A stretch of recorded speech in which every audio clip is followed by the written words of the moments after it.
para um tema muito importante: como ser um cristão inabalável. Nós vamos resumir aqui, tá? Mas me acompanhe aí, tá bom? Nós vamos já colocar aqui para você a leitura bíblica, para que a gente possa, né, estarmos juntos aqui aprendendo, tendo mais conhecimento da palavra do Senhor, né?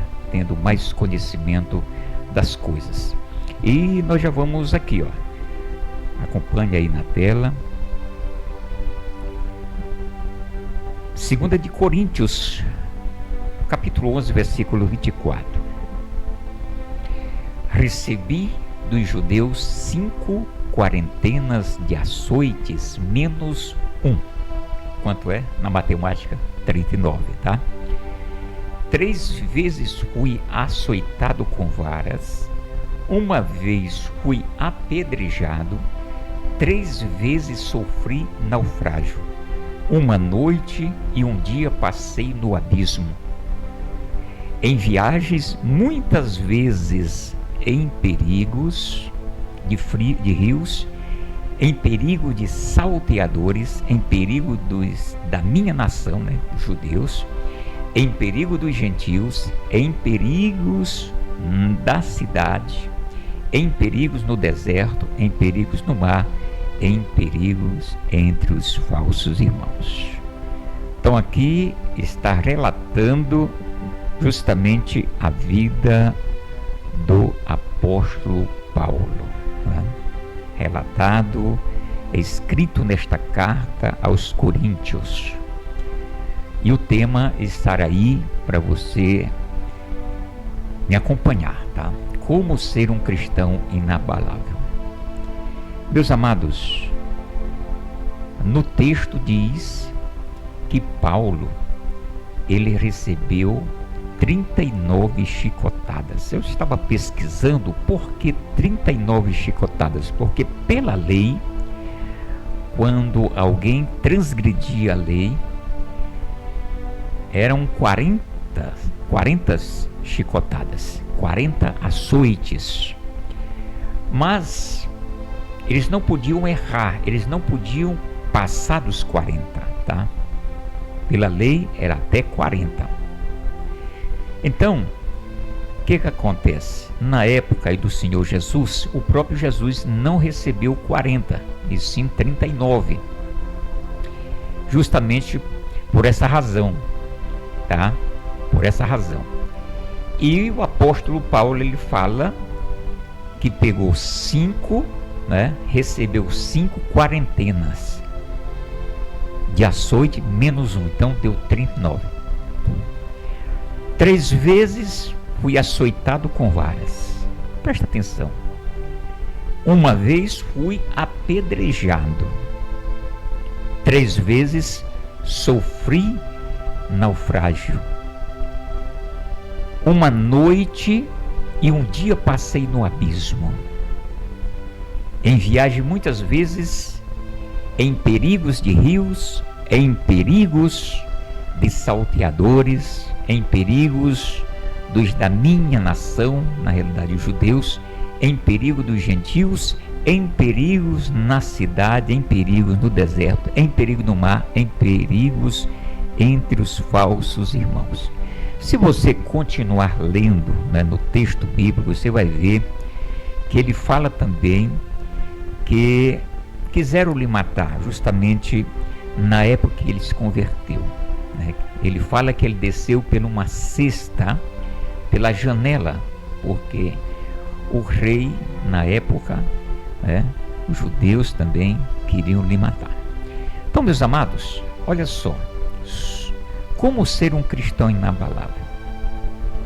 Agora eu faço uma pergunta. Olha só, Paulo, com tantas coisas que realmente passou de ruim na vida dele, mas ele permaneceu fiel. É claro, meus amados, que só existiu um Paulo, apóstolo, né? Não existiu mais outro. Todos nós somos diferentes. Por exemplo, falando de homem, de provações, Ninguém passou provação maior do que Jó. Entendeu? E aqui Paulo, um dos apóstolos que sofreu muito por causa do Evangelho. Quando ele se converteu no caminho de Damasco, o próprio Senhor Jesus falou para ele que ele sofreria por causa do Evangelho. Então eu sei que Jesus também, claro, é incomparável, eu estou falando de homens. Jesus ele sofreu, e inclusive chegou morte de cruz, né? Mas nós vamos passar aqui, tá? Nós vamos passar o slide para que você possa, tá? O que abala você? O que tira você do sério? O que faz você desistir de algo? O que abala você? Como cristão, somos humanos. E o que tira você do sério? O que faz você desistir de algo? Vamos seguindo aqui. Nós vamos na introdução. A vida do apóstolo Paulo é uma prova de que é possível enfrentarmos as maiores dificuldades e conflitos deste mundo e ainda assim permanecermos firmes e inabaláveis na presença de Deus. Não é? Então, é possível sim. É possível. Não é fácil, não. Tem que estar cheio de Deus, porque o homem, ele é carnal. Muitas pessoas, com certeza absoluta, pelo menos um item do que eu falei aqui, vamos dizer assim, recebesse pelo menos uma chicotada ou um tapa na cara, como seria a reação como cristão? Hein?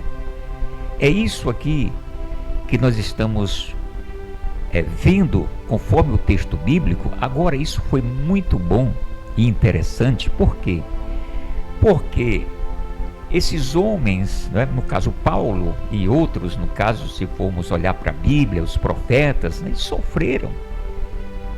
Eles sofreram sim, perseguição, passaram por muitas provas, mas eles permaneceram fiel. E o apóstolo Paulo, esse consideramos o maior missionário, né, falando de apóstolo, um homem que se converteu, um homem zeloso na época pela lei porque não conhecia Jesus. Mas eu quero dizer que este homem, ele era um homem muito zeloso mesmo, que na Bíblia vai relatar, e está relatado, está escrito, que ele mesmo consentiu na morte do Estevão. Ele também pegou aquela pedrinha lá para apedrejar o Estevão. Entendeu? E agora esse homem, pregando o Evangelho, ele suporta tudo isso aqui, né? Então nós vamos passando aqui, tá? Aprendemos com o apóstolo Paulo que é possível ajudar as pessoas, orientá-las, libertá-las de suas prisões e formar discípulos, mesmo passando por perseguições, lutas, dificuldades, desafios, decepções, né? Ingratidão e compreensão, e ainda assim permanecer inabalável firme na fé até o fim. Interessante, não é? Jesus, ele falou para os discípulos em João capítulo 16, versículo 33. Eu vou somente falar, não vou colocar a Bíblia aqui não. Eu tenho como colocar a Bíblia para você. Mas João 16, 33 diz: e no mundo tereis aflições, mas tende bom ânimo, porque eu venci. Então as aflições para o cristão vêm as provas, vêm as tentações. Mas assim, o que nós podemos aprender com relação a este apóstolo, né? Nós podemos também, com as nossas experiências, ajudar pessoas, né? Pois é, ajudar pessoas. Vamos passando aqui o slide. Olha só, 3 lições para ser um cristão inabalável? 3 lições. Quero que você memorize aqui, depois iremos detalhar mais adiante, tá? Olha só, a primeira lição para sermos um cristão inabalável. Preste bem atenção. Nossa mente precisa ser blindada, protegida. É isso mesmo.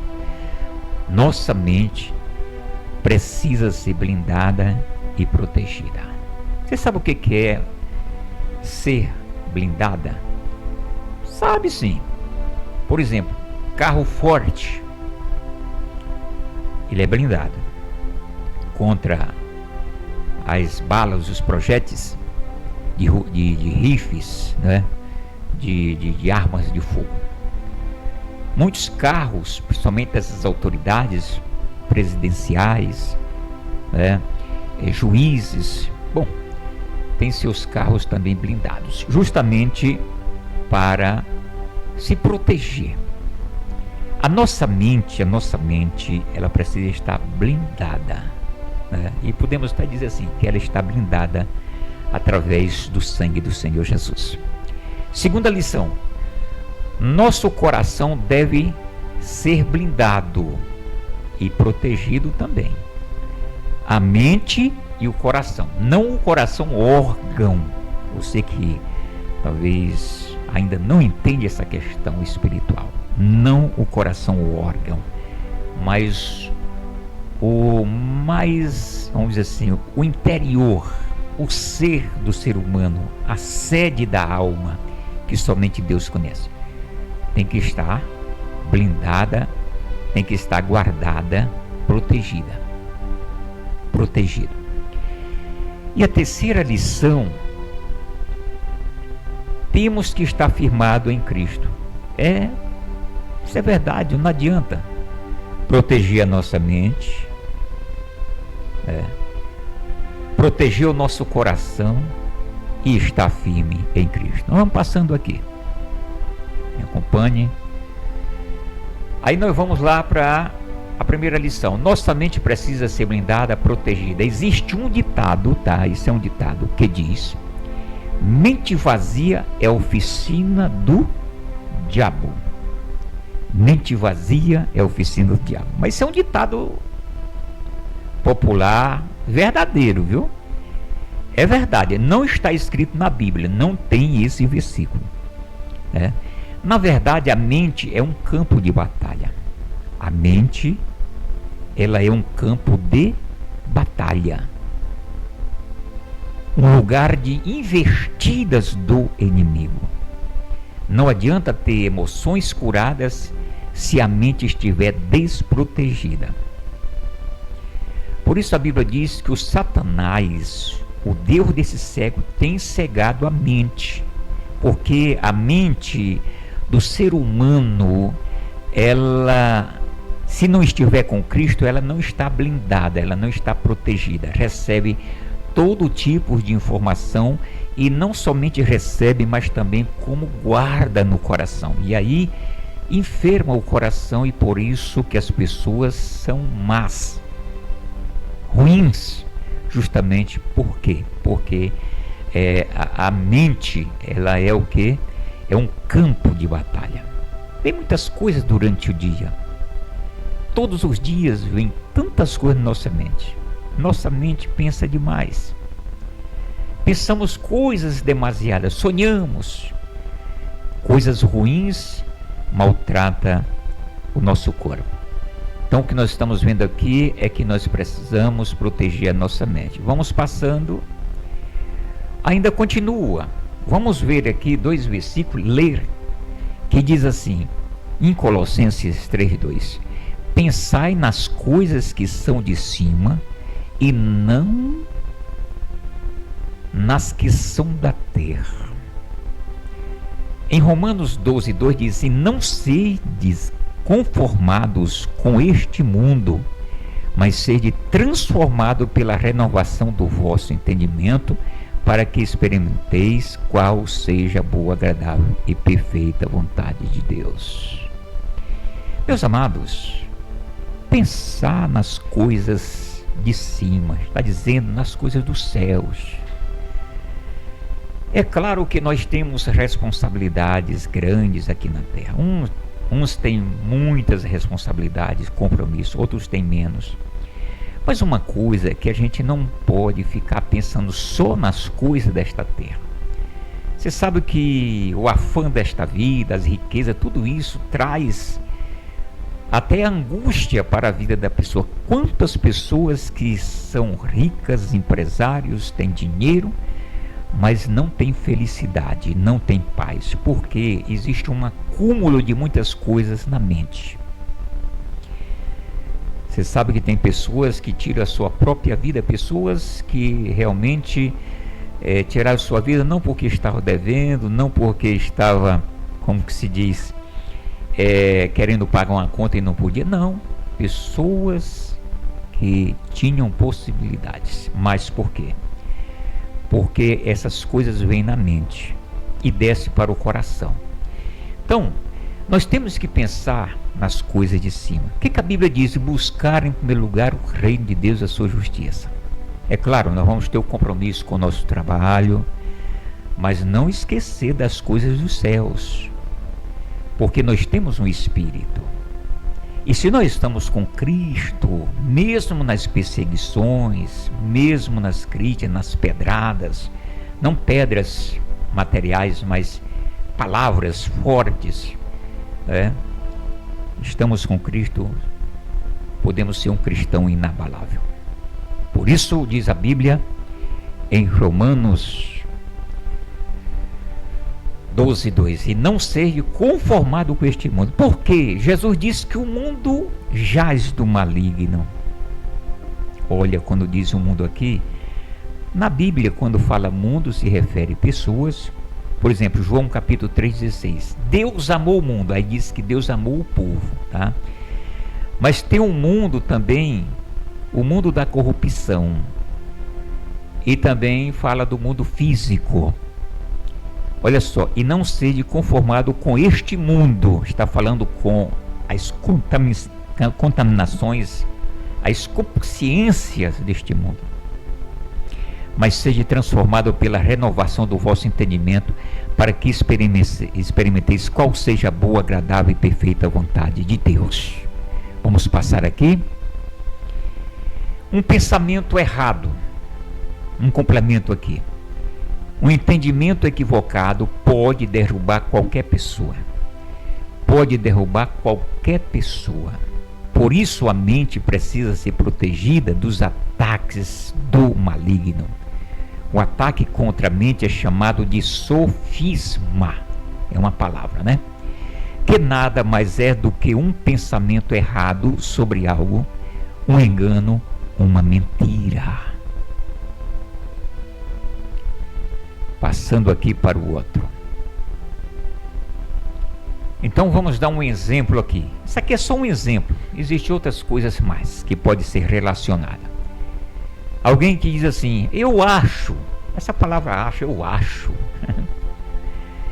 que aquela pessoa não gosta de mim, né? Às vezes a pessoa acha e não é aquilo que está pensando, não é? Sinto-me traído, acho que todo mundo sabe do meu erro, acho que vou ser mandado embora, pois o chefe está estranho, acho que estou doente. Esses pensamentos distorcidos podem aprisionar a mente e afastar a verdade. Por isso é essencial proteger a mente. Proteja a mente. Por isso, irmãos, quando falamos dos motoqueiros para usar o capacete, justamente é para proteger a mente, porque, ou seja, proteger a cabeça, né? O cérebro, porque é muito fácil, um baque, qualquer coisa leva à morte. Mas aqui é na parte espiritual, nós temos que blindar através do Senhor Jesus. Vamos lá. A segunda lição, né, que eu falei detalhadamente, nosso coração deve ser blindado e protegido. Guardar o coração significa empenhar-se e aplicar-se com zelo e cuidado para não permitir que nada de mal entre nele. A palavra de Deus nos ensina que é do coração que procedem as fontes da vida. Viu? É do coração que procedem as fontes da vida. Isso está escrito em Provérbios 4, 23, e portanto iremos passar aqui, tá? 4, 23. Como ser um cristão inabalável? Primeiro ponto, guardar a mente, né? Protegê-la. Agora estamos no segundo ponto. Nosso coração deve ser blindado. Vamos lá para Provérbios capítulo 4, versículo 23. Sobre tudo o que se deve guardar, guarda o teu coração, porque dele procede as fontes da vida. Está em Provérbios. Ainda no segundo ponto, sobre o coração, fala assim: Jesus também ensinou que é do interior do coração do homem que surge todo tipo de pecado. O coração é o centro de nossas decisões, desejos e intenções. Se não guardamos, corremos risco de sermos influenciados por mágoas, ressentimentos, decepções e enganos. Um coração contaminado pode gerar atitudes precipitadas, falta de fé e afastamento de Deus. É verdade, irmãos. Quantos corações endurecidos, corações magoados, homens, mulheres que não perdoam, estão enfermos, existe uma mágoa, o coração está enfermo, não fisicamente, mas espiritualmente. E isso também reflete no físico, entendeu? Vamos passar. Ainda na segunda lição, que o nosso coração deve ser blindado e protegido, Mateus 15, dizendo, foi Jesus que disse aqui: porque do coração procede os maus pensamentos, mortes, adultérios, fornicação, furtos, falso testemunho e blasfêmias. Da onde é que sai? Do coração. Então, a sede do coração, a sede da alma é o coração, não o físico, não o órgão, mas sim o coração espiritual, porque nem o próprio homem conhece o seu coração, ele não conhece os seus pensamentos. A Bíblia diz: maldito do homem que confia no próprio homem. Maldito de nós mesmos, se nós confiarmos em nós mesmos. A nossa carne, ela é fraca. O espírito está pronto, mas a carne, ela é fraca. Então Jesus disse: é do coração que procede. Agora, a terceira lição, temos que estar firmado em Cristo Jesus. Essa é a terceira lição. Você vai encontrar um texto bíblico em Mateus capítulo 7, versículo 24 a 27. Eu vou colocar a Bíblia para você aqui. Tenha um pouco de paciência. Mateus capítulo 7, versículo 24. Né? Vai falar o quê? Todo aquele, pois, que escuta estas minhas palavras e as pratica, assemelhá-lo-ei ao homem prudente que edificou sua casa sobre a rocha. Desceu a chuva, correram os rios, assopraram os ventos e combateram aquela casa, e não caiu, porque estava edificado sobre a rocha. Então, sem dúvida, o motivo pelo qual muitos cristãos se abalam facilmente é a falta de comprometimento com o Senhor Jesus. É importante lembrarmos que o simples fato de alguém participar de uma igreja não o torna verdadeiro, né? Precisamos estar arraigados e firmados em Jesus, que é a nossa rocha. Então, o texto bíblico que nós lemos aí, né, Mateus 7, 24, nos ensina que chuva, os rios e os ventos vêm sobre todos, mas a casa daquele que está edificada sobre a rocha jamais será abalada. Então, o que é a casa aqui? A casa, meus amados irmãos, é justamente nós, né? A Bíblia diz: aqueles que ouvem a palavra do Senhor e aqueles que praticam. Ele é comparado a um homem que construiu a sua casa em cima da rocha. Então, uma casa construída em cima da rocha, ela não cai assim fácil. Está falando o seguinte de nós mesmos, quando nós estamos em Cristo, que é a nossa rocha. Então os rios, ou seja, as tempestades, os problemas desta vida, vêm e você permanece fiel ao nosso Deus, né?